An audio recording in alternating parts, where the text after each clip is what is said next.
অনেক সাধারণ মানুষ আছে না, হিংসুক, তারা বলে হুজুর আমনের গো কিতা এটা দাওয়াত খাওন, তা আমনে বইয়া বইয়া দাওয়াত খান না। আমি যখন এটা দাওয়াত খাইলে অসুবিধা হয় আমনের, তা আমনে বইসা দাওয়াত কেমনে খাওন? আমনে একটা সিস্টেম বলে দেন, সব মানুষের বলে দেন যে হুজুরের বাইর থাকবো, সারা বাংলাদেশের দাওয়াত সব হুজুরের বাইর দিয়ে আইবেন। আমনে সিস্টেম করে দিলে আমার অসুবিধা কি? আর আপনারা কেন দাওয়াত দেয় না, এটা আমার অপরাধ কি? কথা বলে না কেন? আপনি চা দোকানে বসে বসে বিড়ি খান, হ্যাঁ, আপনার শরীরে বিড়ির দুর্গন্ধে কাছে যাওয়া যায় না, আপনার কিত্ত মানুষে দাওয়াত দিত? হ্যাঁ, আপনার কাছ থেকে আখেরাত তো মিলবে না, আপনার কাছ থেকে তো বিড়ির দুর্গন্ধ মিলবে।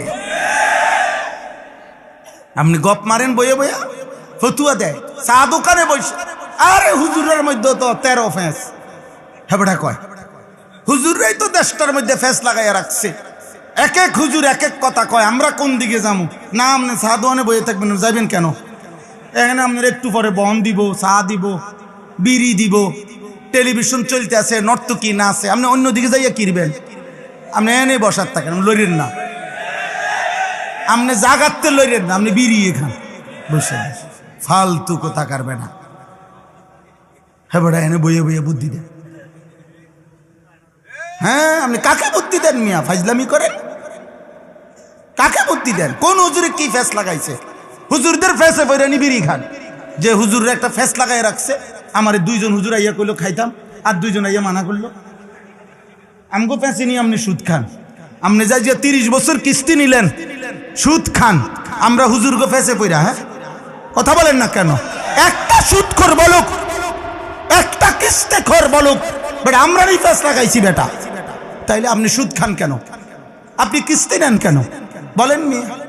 একজন, আমি তো চ্যালেঞ্জ করে বলছি মিয়া, কেউ রাগ হইলে হোক বেটা, একটা বাবা যে তার ছেলেকে প্রতিষ্ঠিত করতে গিয়ে হয় চাকরি, নয় ব্যবসা, নয় বিদেশ আপনি করতে গিয়ে, যারা আপনারা 5 লাখ টাকা 12 লাখ টাকা সুদে নিলেন, কিস্তিতে নিলেন, যে হুজুর 12 লাখ টাকা সুদে কিস্তিতে নিয়া ফোলা বিদেশ পাঠাইছি, বাজারে দোকান নিয়ে দিছি, চাকরি লইয়া দিছি, তাইলে আল্লাহকে সাক্ষী রেখে আজকের এই হাজার মানুষ, অসংখ্য অগণিত মানুষের এই ভরা মজমায় এখানে দাঁড়াইয়া আপনি মাইকটা হাতে নিয়ে বলেন যে আমি 12 লক্ষ টাকা সুদ নিছি, কিস্তি নিছি, জিফুতের লাইগা জীবনভর ওজনে কম দিয়া মিথ্যা বলে বাটফারি করে টাকা রোজগার করে এই বিল্ডিং বাড়ি জায়গা জমি করছি জিফুতের জন্য, এই আশায় যে আল্লাহ যেন আমারে আখেরাতে জাহান্নাম থেকে মুক্তি দেয়।